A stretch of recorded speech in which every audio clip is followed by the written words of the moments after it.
I'd like to make it clear what exactly we're going to be doing for the remainder of this course, at least for the remainder of the integration portion, which is the next about 2/3 of this course. Pretty much every single problem will involve you computing an integral. And there are two types. The first type we've seen are definite integrals. Sometimes we'll see them in the context of an application. Sometimes it'll be abstract and it'll just be given to us. In any case, at some point during a problem, we need to solve an expression like this. We need to evaluate an expression like this. And we've seen 3 different ways of doing this.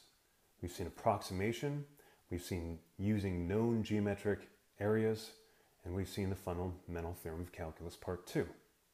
The first 2 ways are pretty much useless now that we have the fundamental theorem of calculus part 2, at least in scenarios where we can actually evaluate the integral, which is going to be pretty much every single problem that I give you.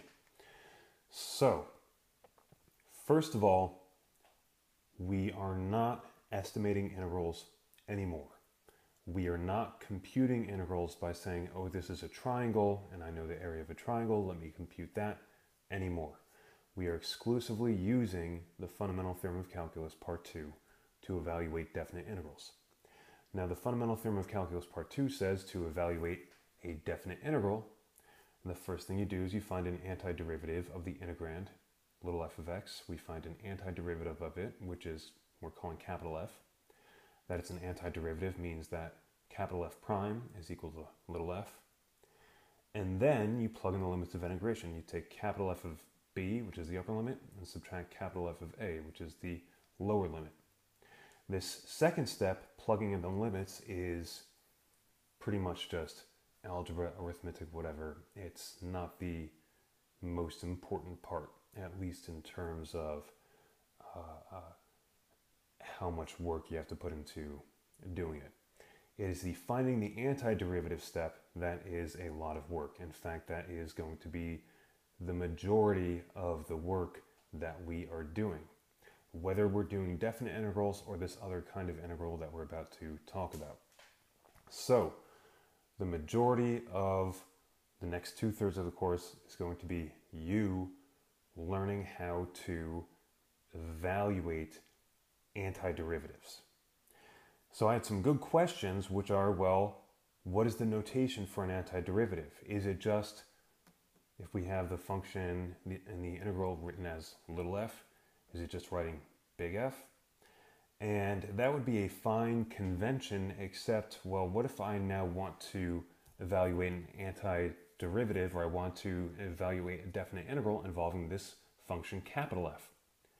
Capital F is not a small face letter, so it's already capitalized, so I can't capitalize it. So that's a bad idea right there. It just doesn't work. So instead, this is the notation that we use for antiderivatives. We draw an integral sign, integral f dx, but we don't put limits of integration. And this means an antiderivative of f of x, little f of x. We can write that it's equal to capital F of x, where capital F of x is some antiderivative of little f of x. And we like to put plus c there just because we know that antiderivatives are only defined up to the addition of a constant. If big F prime is little f, since a constant has derivative 0, the derivative of big F plus c is just little f plus 0, which is little f. So we like to write that there, although I don't care too much about that. Anyway, we call this notation here an indefinite integral. And just to be clear, an indefinite integral is really just an antiderivative.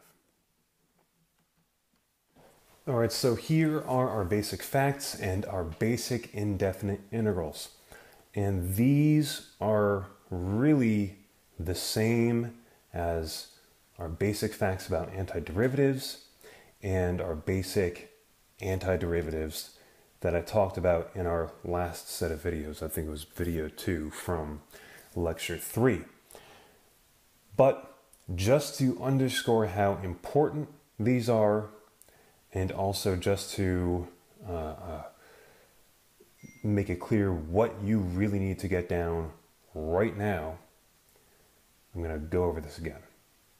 So, the antiderivative of a constant times a function is the same constant times the antiderivative of the function. So the indefinite integral of k times f is k times the indefinite integral of f. The indefinite integral of a sum of two functions is the sum of their indefinite integrals. And the indefinite integral of the difference of two functions is the difference of their indefinite integrals. Let's notice that every single time I see an integral sign, I also see a dx. They're like an open parentheses and a closed parentheses. So I can't just have an integral and a function. I need an integral function dx. Here, f plus g is the function being acted on by the integral. Here I have two integrals. One is acting on f, the other is acting on g, just to be clear. Here are our basic indefinite integrals. The integral of a constant dx is kx plus c, where c is an arbitrary constant. The indefinite integral of x to the n dx is x to the n plus 1 over n plus 1 plus c, where n is not equal to negative 1. The indefinite integral of 1 over x is the natural log of the absolute value of x plus c. This just makes it work just in case x is negative. The indefinite integral of e to the x is e to the x plus c. The indefinite integral of sine of x is negative cosine of x plus c. The indefinite integral of cosine of x is sine of x plus c. The indefinite integral of secant squared is tangent of x plus c. The indefinite integral of secant times tangent is secant plus c. And the indefinite integral of 1 over 1 plus x squared is arctangent of x plus c. So, this again is just the reverse of our table of derivatives. In fact, you can check if you evaluate an indefinite integral correctly just by taking the derivative. So the derivative of kx is just k. The derivative of x to the n plus 1 over n plus 1 is, well, you bring down the power, which cancels with the denominator. Then you subtract 1 from the power, and you're left with x to the n. Same for the rest of these guys. In particular, notice that sine and cosine sort of flip their behavior with respect to what you expect from derivatives. But that's because the derivative of cosine is negative sine, so the antiderivative of sine should be negative cosine. And something else I would like to point out is that we don't have the indefinite integral of secant, we don't have the indefinite integral of tangent, though we don't have the indefinite integral of the natural logarithm. These are things that we're going to have to work harder to figure out. So this suggests that integration is going to be a little more difficult than differentiation. That's kind of true. Also, when we integrate rational functions, and these are pretty much the two simplest rational functions there are, we get whacking looking functions. And so that's another weird thing about integration, is that when you take an antiderivative, when you take an integral, the sort of function that you're left with can be more complicated than what you started with, and that generally doesn't happen with differentiation. Let's evaluate some indefinite integrals. So first, the integral of 2x squared minus 4 over x dx. This is built up out of functions that we already know the indefinite integrals of. X squared we know the indefinite integral of, 1 over x we know the indefinite integral of, and then this is just a constant multiple of each guy and then the difference between them.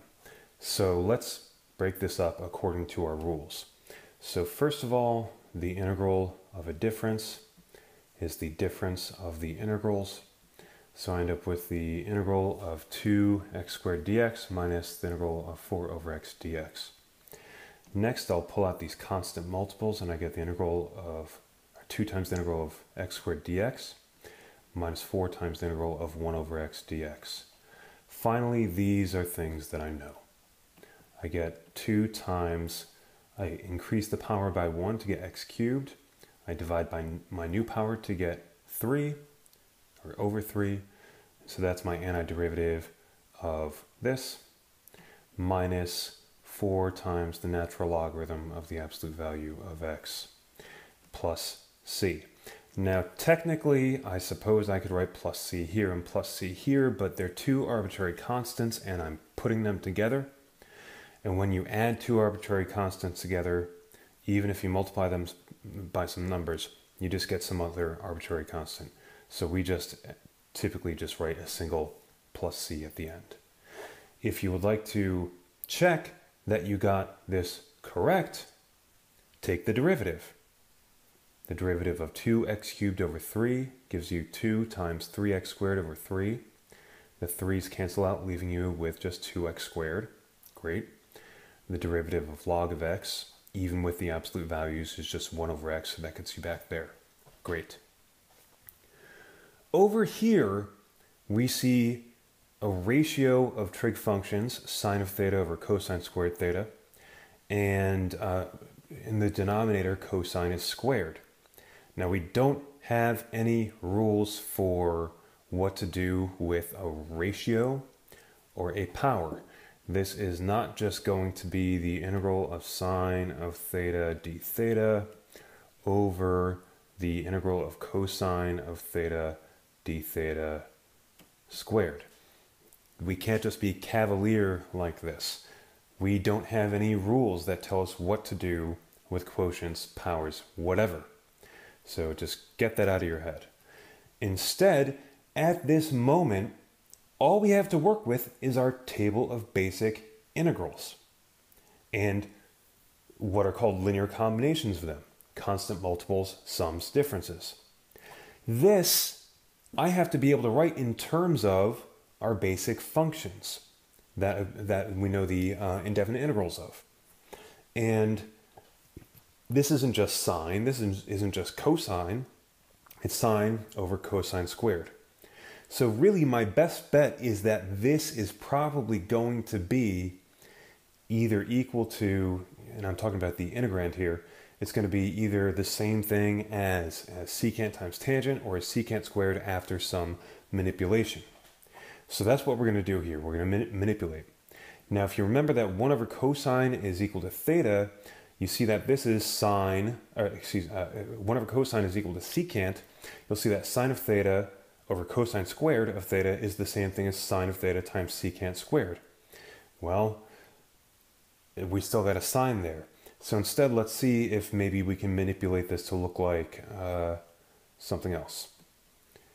So I'm going to write it like this. Why am I writing it like this? Because I only have so much space and I can't write down all of my different ideas, but this is the idea that's going to work. If you don't immediately come up with this idea, that's okay. Try again. Integrals, integration, oftentimes you're going to have to try a variety of different methods before you hit the right one. You have to get used to trying a method, failing, and going back to the drawing board. In any case, in this scenario, sine over cosine is the same thing as tangent, and 1 over cosine is the same thing as secant, and tangent times secant is the same thing as secant times tangent, and so this has antiderivative secant of theta plus c. Here, when you take the derivative of secant, you don't get back to the original function, you get back to secant times tangent, but then secant times tangent we showed was the same thing as sine over cosine squared.